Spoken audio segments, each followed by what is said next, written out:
Hi, I'm Joe Sestak, and welcome to the Llanerch Diner on Martin Luther King Day. Just down the road a few blocks, here in Upper Darby, my congressional district, is the Drexel Hill Baptist Church. Back in 1948, it was known as the Garrett Ford Baptist Church, and every Sunday evening, one of four white couples would rotate and go down to Crozier Theological Seminary, which is also in my congressional district, and pick up a young seminarian that they called Marty, that we all know as Dr. Martin Luther King Jr. On those Sunday evenings, Dr. Martin Luther King would join a ministry at Garrett Ford Baptist Church that had to do with Navy veterans that were transitioning out of the Navy at Philadelphia Naval Shipyard back into civilian life.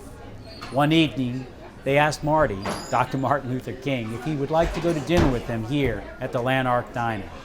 He was hesitant at first because he had never eaten in an all-white cafe or restaurant.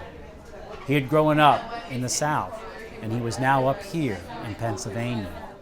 And as they tell the story, as he got out of the car with hesitation, but persuaded that it would be all right, that before he entered this cafe, he went to a telephone, put in a nickel, as you could do in those days, and made a call back to his seminary, and asked his fellow students, who he knew didn't have on their meal plan an evening supper that night, if they wanted him to bring back any burgers or anything else.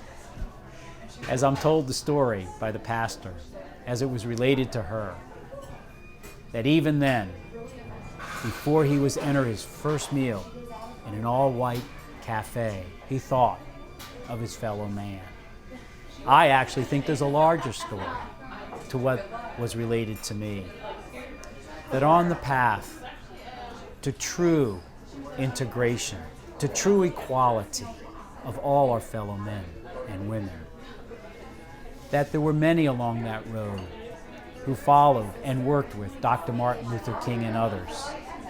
Those four white couples, that Baptist church, here at the Llanerch Diner, were many who believed that they could hold up a mirror to us and say, we are better than that.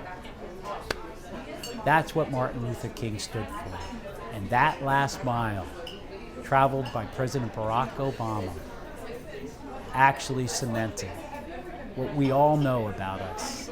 Americans believe in our ideals. Thank you, everyone. And thank you, Dr. Martin Luther King, for being who you are. And thank you to everyone who joined him in that challenge for America, for our ideals.